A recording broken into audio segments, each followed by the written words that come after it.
According to Nikin, he stated, higher time spent on social media predicted lower body satisfaction among adolescent boys and girls. Teenagers tend to spend so much time on social media that they don't realize how much of an impact it can have on themselves. I'm here with Tie guy. and then Ty Guy. I'm gonna be asking you some questions regarding the topic about how social media affects the self-esteem and body image on teenagers today. Okay. Okay. So first, in what ways do you think social media affects how teenagers perceive themselves? I think social media affects how they perceive themselves. I think a lot of times we look at social media as a mirror, and we tend to see it through other people's eyes. So we stop seeing how we see ourselves, but we start comparing ourselves to what others see, who are establishing what the norm is and what it is. So I think we don't really, I think it affects us almost negative how we see ourselves because we're too busy trying to compare to what the norm society says it should be. What are some of the effects that you've seen social media has had on teens?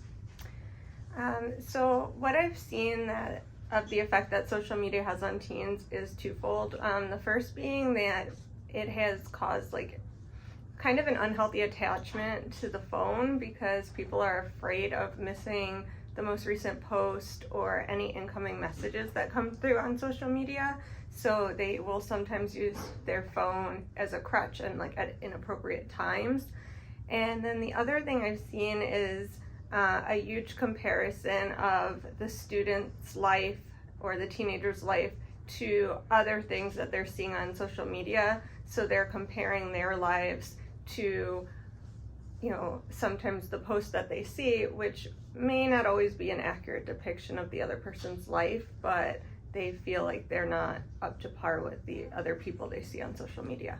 A consistent theme is the influence of peer groups who socially compel addictive behaviors, including the fear of missing out. Researchers have identified negative outcomes, including decreased mental health resulting from anxieties related to technology. Would you say you often see this impact on girls or boys? Why do you think social media puts high standards on women than male? I think growing up when social media first started and I first introduced to social media, I would say it was mostly females who were getting targeted by social media and these standards.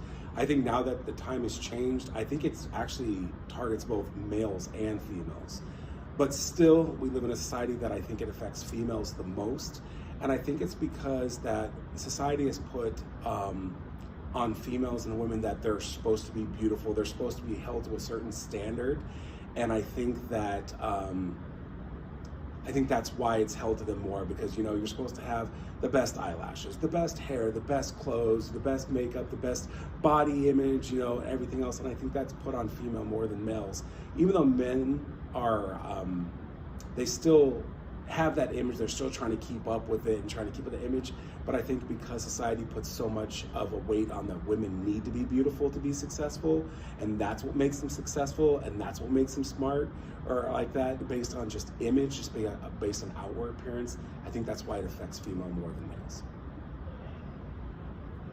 As social media use among teenagers has exploded over the past 2 decades, so too have rates of depression, anxiety, and suicide, leading scientists to wonder if these striking trends could be related.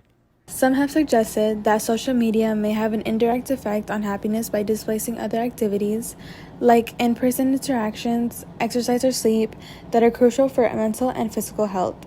Heavy social media use seems to disturb adolescent sleep patterns. What is your best advice on how to avoid these negative fractures that students go through when browsing social media? My best advice to students would be to take everything they see on social media with a grain of salt. Use it for the positive effects. For me, for example, I like the fact that Facebook has a feature that tells me when it's somebody's birthday. So it's kind of my reminder, I better wish this person a happy birthday. So in that sense, it's really useful. Or, if you want to read reviews about a company or, a restaurant that maybe you're about to go to. Like, those things are really useful. But the other important thing is to really remember that social media is just a small glimpse into someone's life. And so it's important not to use it as a comparison tool to say that your life has to be exactly like the perfection you might be seeing on social media. What do you recommend students or teens do to reduce the amount of screen time on social media? So I think in order to reduce the screen time, I would recommend setting times for themselves where, you just put your phone away. This is my time, my phone's gonna be in my backpack, or my phone's gonna be in the other room, and I'm just going to focus on something entirely different, whether it's school or reading a good book or watching TV or just going for a walk. And, you'll start to realize that when you don't have your phone right next to you, you don't miss it as much. But when it is right next to you, it's such a crutch to just pick it up and scroll through social media or play a game or start texting people. But sometimes it's just kind of nice to just put it aside and, go back to a time where, you weren't reachable 24/7. How do you think social media platforms could better support teenagers' mental health and body positivity? I think they get better support by getting more of looking outside that box of, the magazine, beautiful person, and start showing more images of everyday people, of what everyday people look like, whether they're small, large, tall, short, fat, whatever they are, whether they have physical birthmarks that you can see or scars that you can see. I think we need to see more of that present because we have the ability, in fact, you guys have the ability to set the new standard. And the new standard is that because your heart is beautiful, everything you see is beautiful. So we just need to start seeing everybody beautiful, scars, marks, and everything. And I think that social media has a great power to do that and to set that new standard, and that you guys have that new that responsibility almost to set that standard using these platforms. So I think that making different images and making everything more relevant and more present in the minds and in the visual sight of everybody, I think can change the world and impact how we see the world and each other and our own bodies. All right. Thank you so much for taking time out of your day for this interview. You're welcome. Thank you so much.